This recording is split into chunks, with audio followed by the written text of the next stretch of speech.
Bonjour à tous, je continue à vous partager des extraits du livre du cardinal Ratzinger, Foi chrétienne, hier et aujourd'hui. Le visage ecclésial de la foi, remarque préliminaire sur la genèse et la structure du symbole des apôtres. Jusqu'à présent, nous en sommes restés à la question formelle de la foi en général. Nous avons étudié son point d'insertion possible dans la pensée moderne et son rôle. Les questions relatives à son contenu sont forcément restées ouvertes et peut-être l'ensemble apparaît-il encore trop pâle et trop imprécis.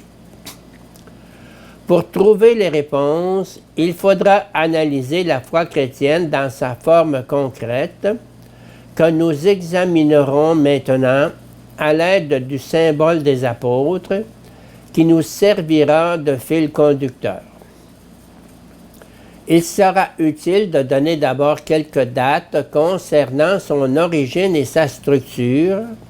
Cela permettra en même temps de souligner le bien fondé de notre façon de procéder.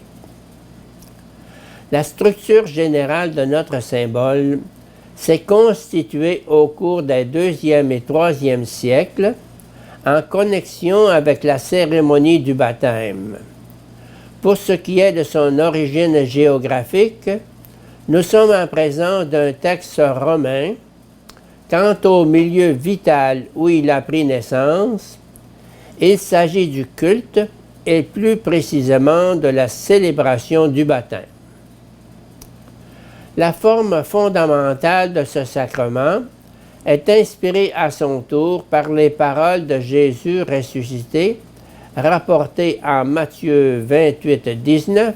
« Allez donc de toutes les nations, faites des disciples, les baptisant au nom du Père et du Fils et du Saint-Esprit. » 3 questions, conformément à ce texte, sont posées aux néophytes. Crois-tu en Dieu, le Père Tout-Puissant?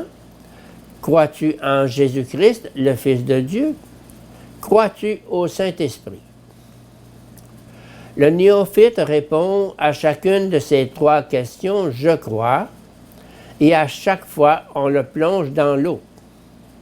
La plus ancienne forme du symbole est constituée par un dialogue en 3 parties, avec questions et réponses, intégrées à la célébration du baptême. Probablement dès le 2e, mais surtout au 3e siècle, cette formule toute simple, calquée sur le texte de Matthieu, reçoit des ajouts en sa partie centrale concernant le Christ. Il s'agissait de ce qui était spécifiquement chrétien. C'était le moment de dire en résumé, dans ce cadre, ce que le Christ représente pour le chrétien.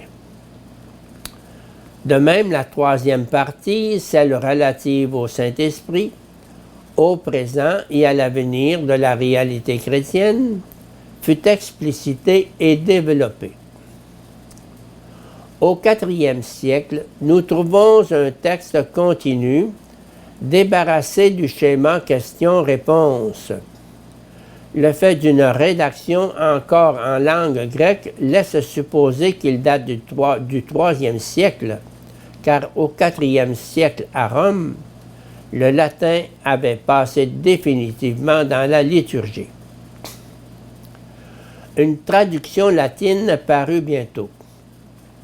En vertu de la position particulière dont l'Église de Rome jouissait dans tout l'Occident, la profession de foi baptismale romaine, appelée Symbolum, symbole, se répandit rapidement dans tout le territoire de langue latine. Pardon. Cela entraîna encore une série de légères modifications du texte. Finalement, Charlemagne imposa pour tout son empire un texte sur la base du vieux texte romain qui avait reçu sa forme définitive en Gaule.